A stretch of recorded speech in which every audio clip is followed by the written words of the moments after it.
अब तक हुई जांच में क्या सामने आया है कि संसद में घुसने और फिर दहशत फैलाने की योजना कई महीने पहले तैयार की जा रही थी।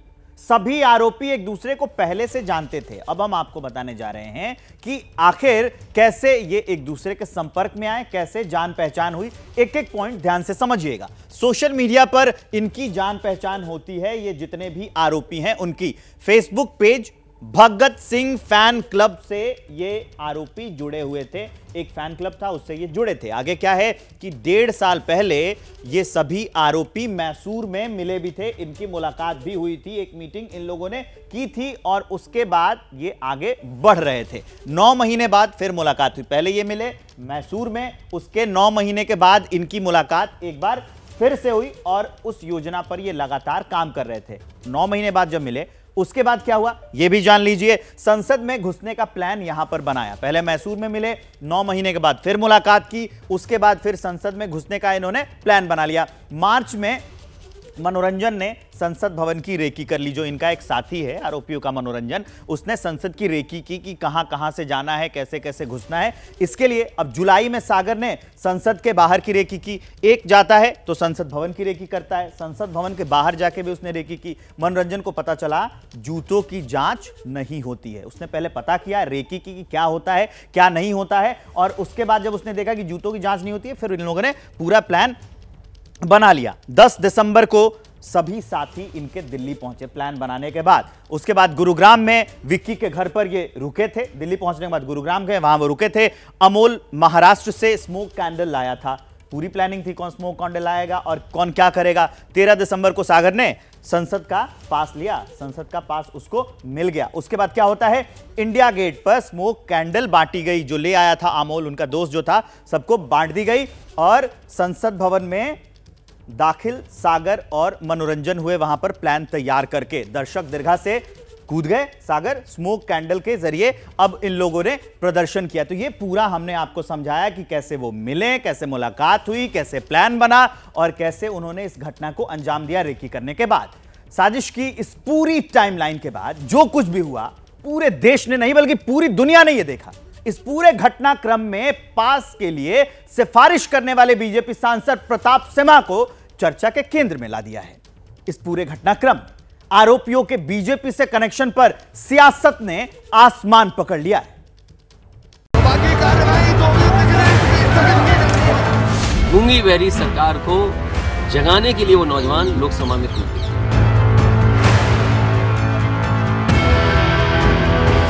वो प्रताप सिम्हा जो बीजेपी एमपी है, जिसके साथ मोदी जी का तस्वीर भी है, तो उसको क्यों एक्सपेल नहीं किया जाएगा?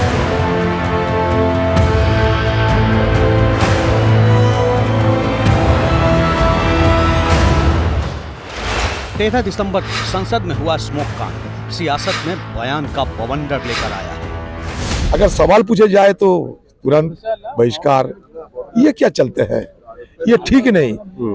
सदन के अंदर प्रधानमंत्री को आना चाहिए था। जहां सिंगल रखने वाले प्रधानमंत्री ये नया सदन बड़ी धूमधाम से उद्घाटन किए थे, उनको तो आना चाहिए था ना। तो हमारा तो मांग यही है, ज्यादा तो कुछ नहीं। चर्चा चाहते हैं, सदन में हिस्सा लेना चाहता है। और आप शुरू के दिन से आज तक आप देखते जाओ कि हम लोग पूरा सहयोग किया या नहीं। रिकॉर्ड ये बताएंगे पूरा सहयोग हम लोग किए थे। अमित शाह जांच कर रहे हैं, करवा रहे हैं, परत दर परत खुल रहा है। सबके चेहरे बेनकाब होंगे।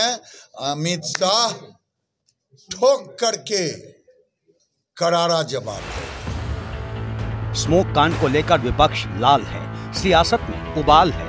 आरोप प्रत्यारोप की जंग पर अब नया रंग चढ़ रहा है। विपक्ष के दल आरोपियों के विजिटर पास के लिए सिफारिश करने वाले बीजेपी सांसद प्रताप सिम्हा को घेरने में जुटे हैं, तो बीजेपी नेता शुभेंदु अधिकारी ने आरोपियों के तार ममता बनर्जी की तृणमूल कांग्रेस से जोड़ दिए हैं। ये पूरा माने क्रिस्टल क्लियर है, इसमें ज्यादा बोलने का कोई सवाल ही नहीं है।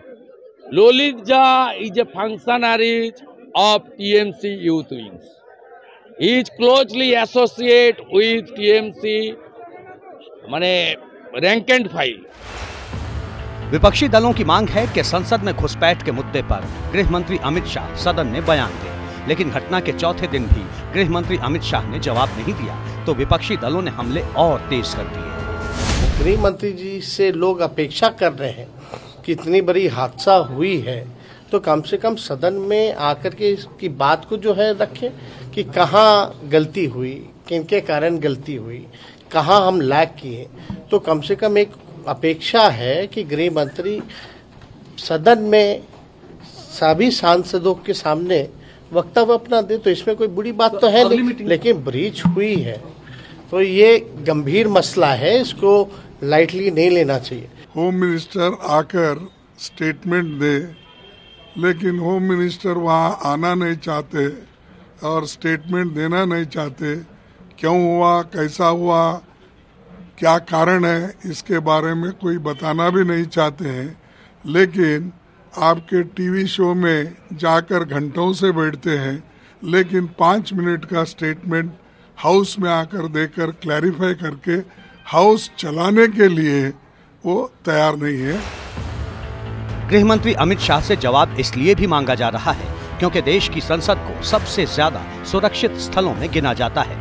संसद की सुरक्षा के लिए अलग से फोर्स का गठन किया गया है। पार्लियामेंट सिक्योरिटी फोर्स के पास आंतरिक सुरक्षा की जिम्मेदारी है। सत्र के दौरान सीआरपीएफ, दिल्ली पुलिस और आईटीबीपी के जवान भी तैनात रहते हैं। एनएसजी और एसपीजी जैसी सुरक्षा एजेंसियों की नजर भी संसद पर रहती है। ऐसे में संसद के सुरक्षा घेरे को तोड़कर सदन तक पहुंच जाना अपने आप में सवाल खड़े करता है।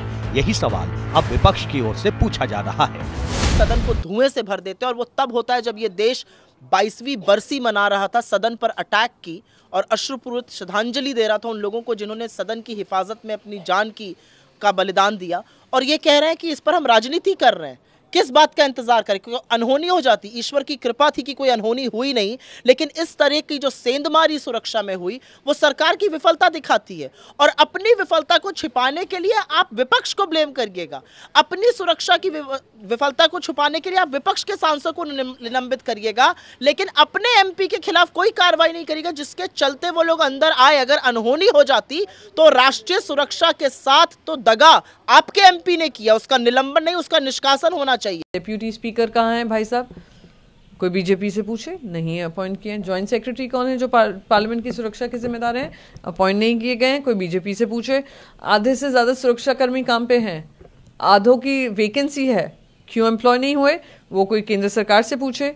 और मैं पूछ रही हूँ, लोकसभा सेक्रेटेरिएट किसके अंदर आता है? क्या होम मिनिस्ट्री इसकी जिम्मेदार नहीं है? होम मिनिस्ट्री इसकी जिम्मेदारी नहीं लेगी? अगर नहीं भी ले, जवाबदेही तो लेगी, जवाब तो देगी जनता को कि क्या कमियां हुई हैं। तो उन सब से भागने के लिए आप ये सारे, अरे इनसे कनेक्टेड हैं, उनसे कनेक्टेड है, ये उनके कारण है, वो उनके कारण है। आप कारण छोड़िए, कनेक्शन छोड़िए।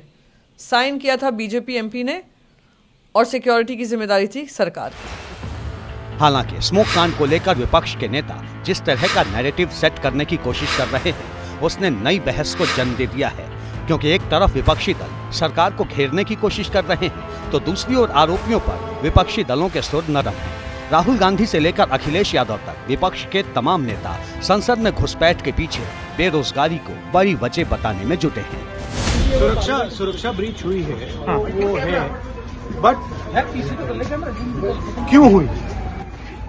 जो देश में सबसे बड़ा मुद्दा है बेरोजगारी का मुद्दा, जो पूरे देश में उबल रहा है, मोदी जी की पॉलिसीज के कारण हिंदुस्तान के युवाओं को रोजगार नहीं मिल रहा। तो ब्रीच जरूर हुई है, बट इसके पीछे कारण बेरोजगारी है। हम सदन में गृह मंत्री से क्या हुआ उस बारे में एक निवेदन चाहते हैं।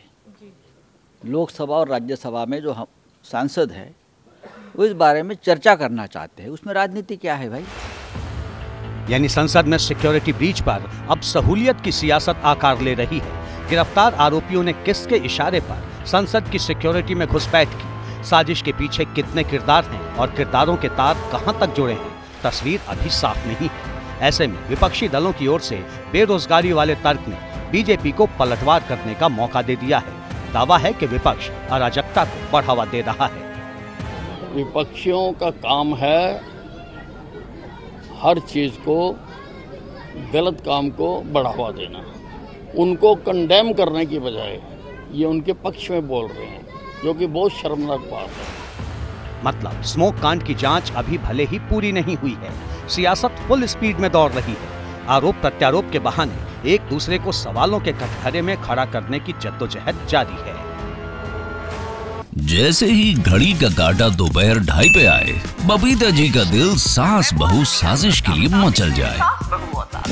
और ये है इनकी बहू, पूरे दिन ऑफिस की टेंशन हो जाए गॉन जब ये करें अपना फेवरेट शो फ्री टाइम पे ऑन। इनकी तरह आप भी देखिए अपना फेवरेट शो अपने टाइम पर और डाउनलोड कीजिए एबीपी लाइव ऐप अपने स्मार्ट टीवी पर।